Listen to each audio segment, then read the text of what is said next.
Welcome back. You are watching the press preview. A first look at what's on the front pages as they arrive. It's time to see what's making the headlines with political commentator Benedict Spence and journalist and author Christina Patterson. They'll be with us from now until just before midnight. So let's see what's on some of those front pages for you now. Well, the election betting stories on the front of the eye. Betting fast derails Tory campaign amid fears more names will emerge. From the Financial Times, a flurry of bets on July election placed in the run-up to Sunak's announcement. The Times has a response on that from tonight's TV event. Sunak vows to boot out Tories over poll betting. And the Metro's headline, "What a flutter shambles." There's another headache for Rishi Sunak in The Guardian. New blow for PM as former Labour minister says he will vote Labour, Conservative minister that should be. And the Daily Mail is focusing on Sir Keir Starmer's performance in tonight's event with a headline, "Corbyn would have been better PM than Boris," Keir claims.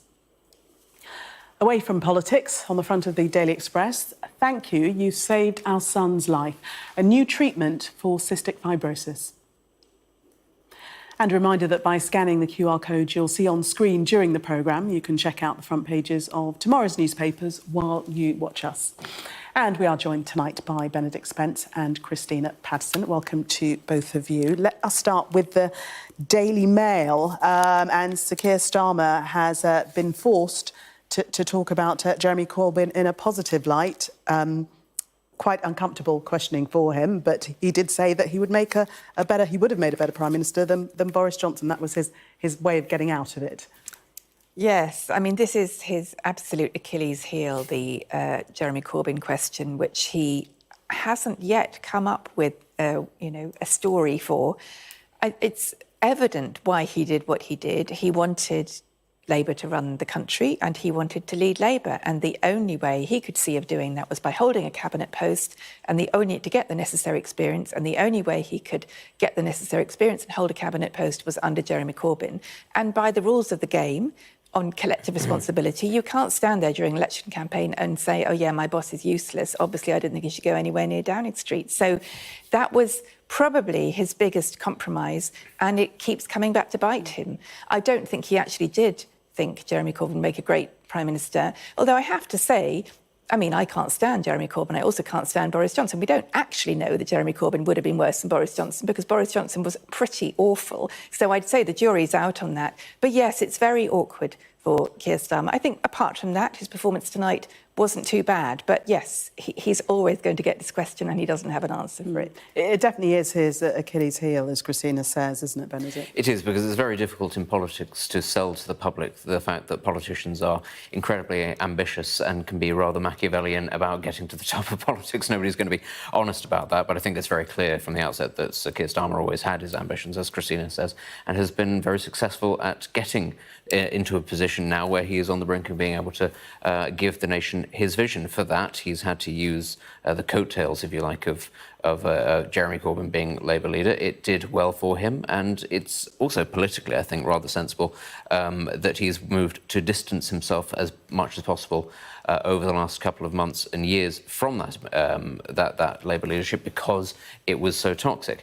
As to the question whether or not he would have made a better Prime Minister than Boris Johnson, well, of course, a Labour leader cannot sit there and say, yes, a Tory would have made a better leader than a Labour leader. That's a very odd thing to sit and say. I think Christina's right in that sort of hypothetical situation is a rather difficult one to judge because you don't know what he would have done in most situations. But there is one thing that I probably would touch upon and say that I think Boris Johnson did a better job than I think Jeremy Corbyn would have done, and that would be the immediate and sort of full-throated support for Ukraine. Given what we know about Jeremy Corbyn's position on pacification and on relationship with various countries, I don't think you would have seen the amount of diplomatic, financial or military hardware support given to the Ukrainians by the British government, which the Ukrainians are the first to say above anybody else. Actually, that was the sort of the bridging effort that helped the Ukrainians stave off the Russians, whilst the rest of Europe and the United States were getting their act together. Actually, that initial intervention was incredibly important to determining the outcome of a conflict with global ramifications. So on one thing alone, I would say probably yes, Boris Johnson did a better job than I imagine Jeremy Corbyn would have done in this weird hypothetical situation. I agree with you. Let's move on to the Financial Times and the alleged betting scandal that Conservative insiders bet on the date of the upcoming election and bet on the exact date of July the 4th. This is the accusation, and they're being investigated by the Gambling Commission. I mean, this is just breathtaking. Apart from anything else, it's breathtakingly stupid because the amount of money that they were likely to have made from this, it's not a life-changing amount of money. I cannot think of a more idiotic thing to do than to abuse your position and go and place a bet to get a few £1,000 and risk not just losing your job, but to totally further trashing the reputation of the Tory party. Tonight, when Rishi Sunak was asked about it, he had a face like thunder. And I mean, look, I think the campaign has been disastrous. I think Rishi Sunak has handled it badly, but I don't think the polls are about Rishi Sunak. I think they're about 14 years of absolutely disastrous Tory government.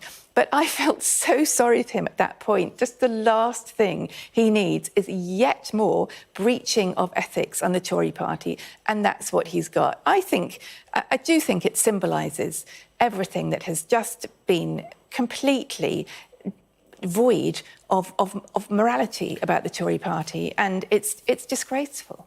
So Keir Starmer's saying that they should be expelled or dropped, certainly, from running for office. But Rishi Sunak is saying that, you know, he needs to wait for the investigation, innocent until proven guilty. Well, give it a couple of weeks, they'll be out of a job anyway. So it's, you know, I think, honestly, though, I would echo what Christina has said, which is that these are allegations. This is an ongoing investigation. But if it is found that these people have broken the rules, there's two Tory candidates and the head of the campaigns for the Tory party. This shows, I think, as much as anything else, how out of touch they are, not just in terms of the general public, but in terms of what it is that a political party needs when it's about to call a general election, which is all hands on deck, which is everybody pulling in the right direction, not going out to get a little dopamine hit, because that's what this amount of money is. It's a little personal thrill. You feel like you're beating the bookie by, you know, sticking a few £100 on and getting a couple of grand back. That's what it is. But ultimately, what does it show you? It shows you broadly that people were not taking this seriously because of the numbers, actually, that are involved, potentially, of people who might have placed bets. It also shows you that it was far from watertight in terms of naming the date, because obviously somebody said to somebody and then lots of other people had the same thought. It just shows the complete lack of discipline from people who... One of these people who is alleged to have done this is in charge of the Tory party's campaigns. They were supposed to be focusing on rather more important things. Clearly, they were not all pulling in the same direction. How on earth can Rishi Sunak expect to even rescue a semblance of respectability in a campaign where the first thought that a lot of people have is, do you know what I'm going to do? I'm going to have a little bit of a flutter, and I'm going to tell this person to have a bit of a flutter, and they'll then tell this person. It's just the breakdown of really basic discipline. And what I would say is, I don't think that this would happen in Keir Starmer's Labour Party, or actually in previous versions of the Conservative Party. And I think it's just a reflection of the breakdown in discipline that this was allowed to happen. Yeah, Benedict and Christina, we're going to leave it there and take a break. Thank you very much for the moment. Much more coming up, including the review of England's performance at the Euros. We'll have more on that and other stories. Do stay with us.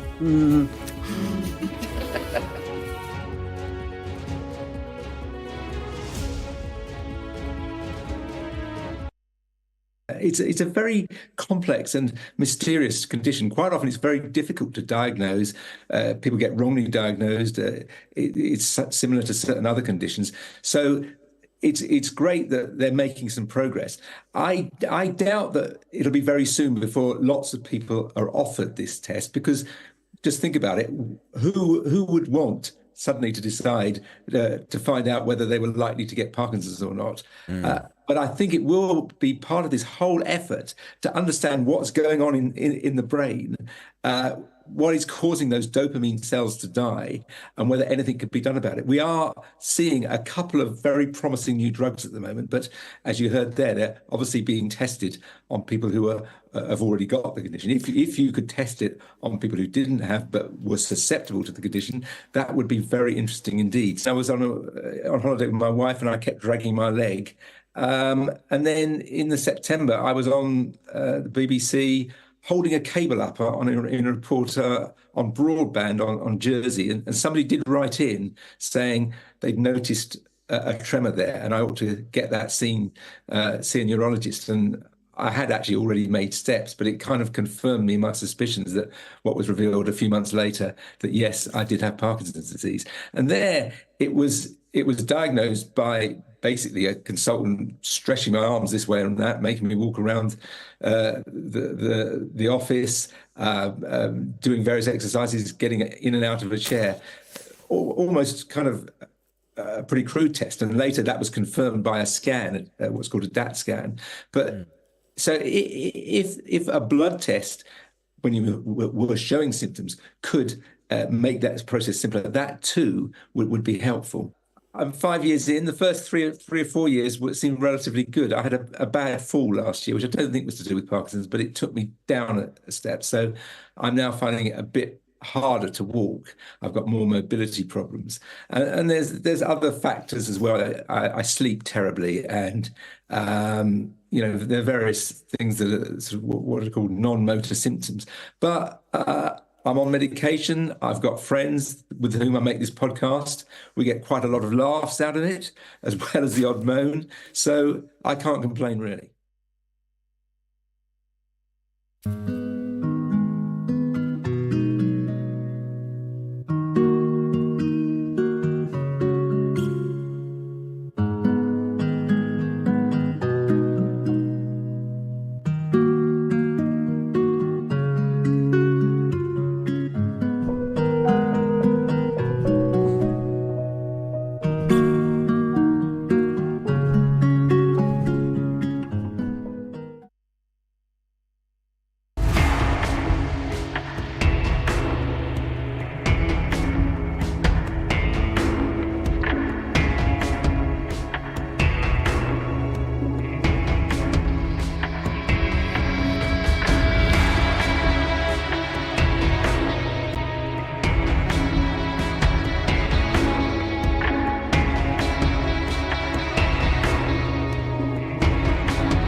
Welcome back. You are watching the press preview. Before we go on to the papers, let's talk a little football, because there's frustration for England fans tonight after Gareth Southgate's side were held to a 1-1 draw by Denmark at the Euros.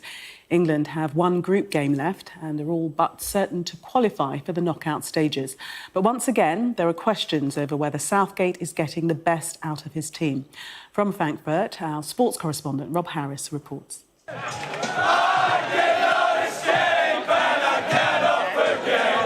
This match day began with so much excitement and expectation for the three lions in Frankfurt. And for this clash of European monarchies, the Prince of Wales was in the stands with Denmark's king. It was England, though, that had the look of football royalty. A confident start crowned with a goal from Harry Kane. And a big chance for Kane! Sending beer flying in the air back home.